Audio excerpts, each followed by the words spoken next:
Let's talk about leaders.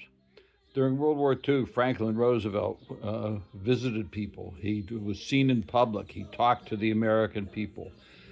He and Churchill had agreed that the one thing you can't do is lie to the American people. That doesn't mean that they didn't cover up certain truths for a period of time in the interest of the war.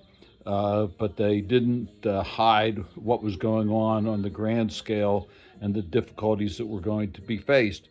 Winston Churchill flew from place to place and took took ships to meet the American president under terrible conditions. He took planes to meet Stalin of Russia at Yalta and otherwise, putting his life at risk.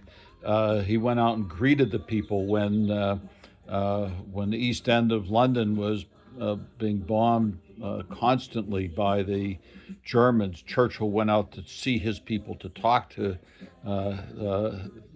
his people. Trump hides in the White House, and then he subpoenas newspaper reporters because they dare print a story about how his new gift from Qatar was not as safe as the old Air Force One. That should come as no surprise.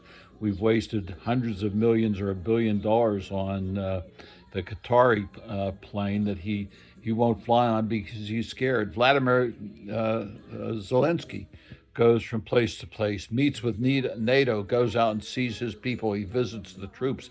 He's a leader. He doesn't hide behind a facade of the White House complaining that it needs to be more secure. Trump is not afraid to put anybody else's life at risk except his own. He and the rest of the clowns in the White House who plotted this war had no idea what they're doing. And this morning's headlines are that the Iran has bombed and sent missiles into 6 American allies in the Persian Gulf area. Totally an unnecessary, ill-considered, ill-founded, and poorly executed war by the President of the United States.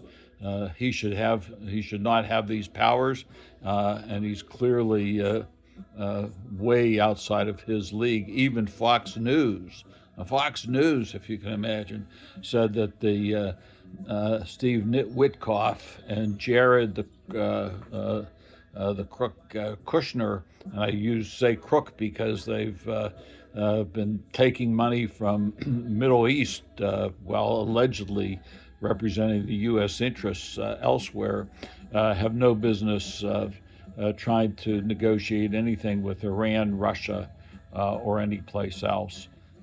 This administration is a disgrace from the top to the bottom, but they don't know what real leaders look like.